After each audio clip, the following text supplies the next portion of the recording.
Hi, I'm Jon. And I'm Matt, and we're from Proud2Be, and we've been asked by the lovely peeps from Colour Our World to record this vlog for you today. And yeah, so that's what we're going to do. Okay, so I wanted to start by talking about something that, I don't think I dreamt it yesterday, but it was something that came up in my head, and it happened right at the very beginning of our sort of journey with Proud2Be. And for those of you that don't know or haven't heard of Proud2Be, we're based in Totnes, Devon, and we do Totnes Pride and social groups, craft days, and well, lots of different things. A youth group, campaigning. We're currently campaigning for Europe's first permanent rainbow crossing in Totnes, and we've just had support in principle from the county council, or from the committees team. So that's really good. Yeah, and this is our office. And all you can see is like this lovely coloured wall, and yeah, but it's nice. We have our volunteers here and do all sorts of things, so it's really good, isn't it? It is. So I was thinking about this memory. It was our first year at Proud2Be, and we'd gone on this business mentoring course. We just moved to Devon, really, and we didn't really know if we'd have the train fare to get to this course in Plymouth, because we were living in Totnes, but we decided it was really, really important. So we went along to it, and one of the first questions, it was a group of us, and one of the first questions we were asked was, what do you do? This is a pretty simple question, but I mean, certainly for me, at the time, I was like, I didn't know really any of these people, and we'd just started Proud2Be, and I was really, really nervous about saying LGBT. I was like, really embarrassed. I felt embarrassed. Because I think we were quite aware that revealing what we did with Proud2Be meant that we were outing ourselves, and this was a situation where we didn't know the people that were there, didn't know what response we would get, and just I think both felt quite vulnerable in that situation, didn't we? Yeah, and so I think when we were asked, I was like, yeah, supporting LGBT people, and I said it really, really quickly, and then someone actually said, what does LGBT mean? Is it a disease? And they weren't saying it, I don't think. No, they just generally didn't know what it meant. So I was like, I'm going to have to actually sort of say it and spell it out. So it's like lesbian, gay, bisexual, transgender. And looking back, I mean, I suppose I feel a little bit embarrassed about, gosh, like, why was I so embarrassed about it? But I think it made me think of, firstly, how far that we've both come since we first started the project. So, to go from a place where we could even say like what we do or the people that we supported, or no, could say it, but it felt like really, really confronting, and I guess it felt really exposing. Whereas now, nearly 6 years on, people can't shut me up about it. So I think that that's a really good sign, but also made me think of where we started from, and I thought about how it would maybe be really easy to think that the two of us started Proud2Be once we were Proud2Be, and that's just not the case, and it made me think about that, and I think I was speaking to someone about this downstairs this morning, and the idea behind maybe the perception that people have about us or people like us, and I think so that perception that I suppose we played a part in for a long time. That idea that people expect us to be this way, so this is what we have to be. So that might be always proud, always confident, always happy, always see the best, and all those kind of things. Always loving. And we were writing the annual report recently, and actually part of that was about how Proud2Be came together through not just love and hope, but also pure anger. At a world that we felt hadn't treated us fairly as LGBT people, and so and for a long time we felt, I know I felt a bit like, oh, that doesn't sound very good, that doesn't sound very enlightened, that doesn't sound very inspiring. But actually, I know what I've learned is that, you know, that perception or that idea that, you know, I had in my head about what people will expect or what people need, you know, us or me to be, is kind of, it doesn't relate to my life now. I think for me, when I look at people and when I'm inspired by people, I'm inspired by real people that deal with real things and are honest about their vulnerability, about their shame, about their embarrassment, about all of those different things. But I think that for me, there was a part of me that was like, well, at the time, I was, you know, especially when we were younger, well, in our 20s, we went through that process, you know, being really attached to a spiritual community where it was very much like, don't say anything negative, always be positive. And I sort of got that so drummed into my head that I was like, that if I felt anything negative or I wanted to say something that I perceived as being negative, I felt ashamed of it, like, oh, people don't want to hear this, or this isn't, what am I putting out into the world?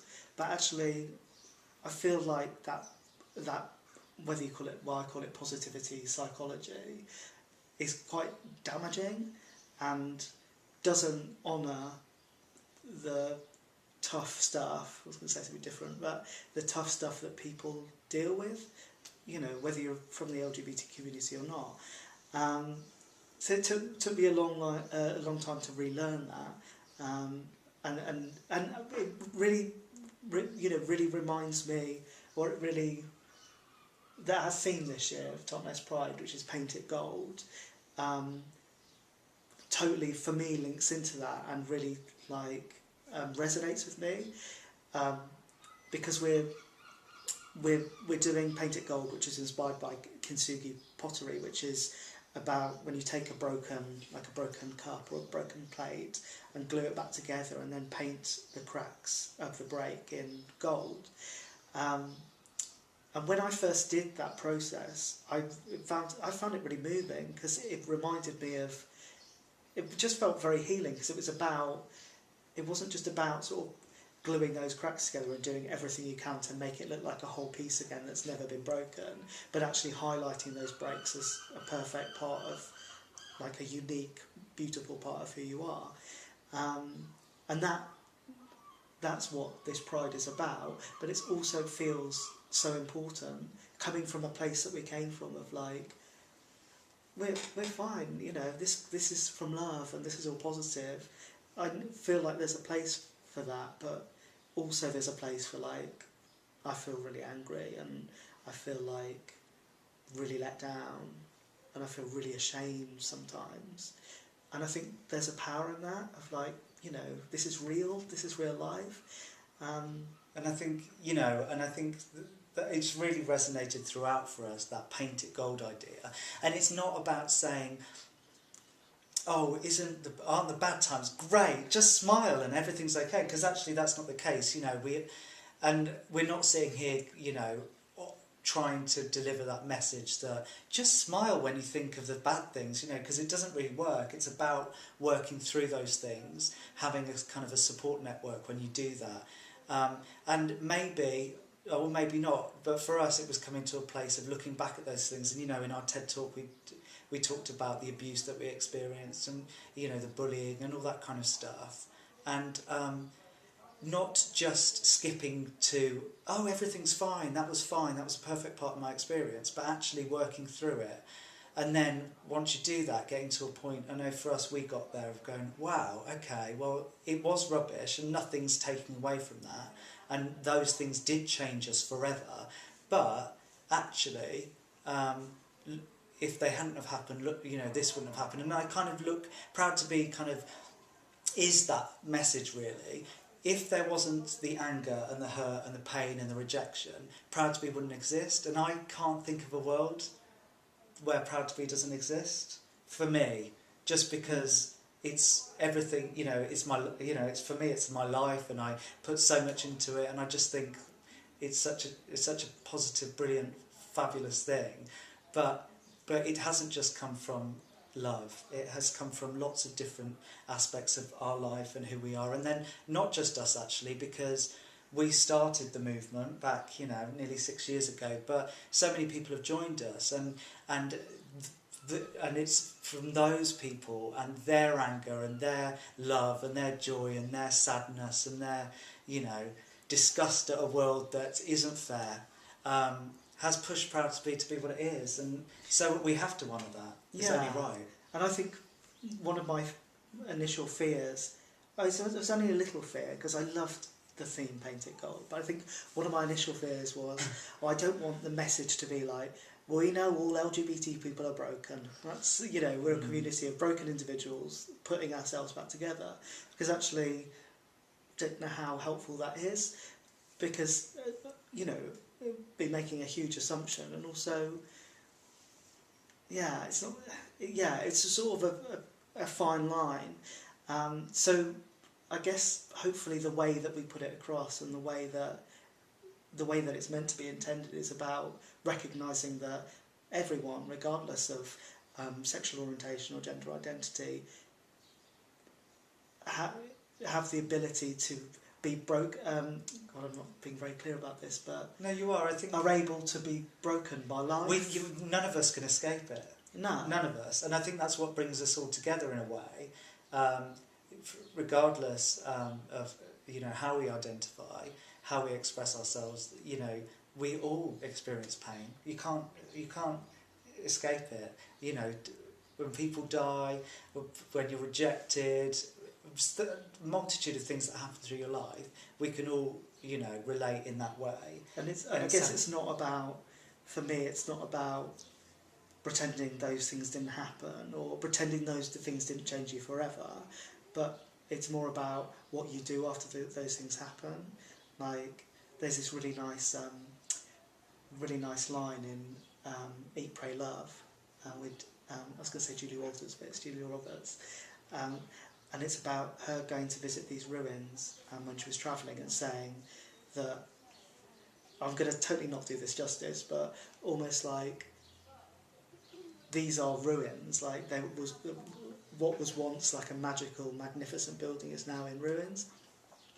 But actually, from those ruins, beautiful things can happen, and there's something beautiful about going to visit old historical ruins. It's like, the quote and the line is really nice, and I haven't done justice to it, but I suppose that. But Google it. But that, you know, that... or even read the book. Apparently there's a book. Oh, is there? Yeah. Oh! The books are never as good as the films. Oh, no, really not. Yeah, so... Yeah, I suppose that's what we wanted to talk about today, and that's what's in our minds at the moment, I think. Yeah. With everything that's going on in the world, personally, and just reflecting back on 6 years of Proud2Be and what brought us here, and you know, the journey for us didn't start at the start of Proud2Be, but it also didn't end. It kind of it changed, didn't it? And we've been learning so much about ourselves and other people, and we hope to do that for many years to come, don't we? Yeah. So yeah, I mean, join us for Proud2Be. Join us for Proud2Be, and join us for Totnes Pride on the 2nd of September. And you'd be more than welcome. And remember that the theme is Paint It Gold. And like Colour Our World, the Facebook page, because there are some lovely people doing some lovely things. And anything else you'd like to say? No, I think that's it. Because I just feel like I'd go off on a tangent again. Yeah, and so, yeah, that's why I've kind of, you know, I just reined it in. Rein it in. Yeah, and check us out on proud2be.co. I can't even say it. Proud2be.co.uk for news about us and for Proud2Be events and stuff. Ah, that's it. Bye.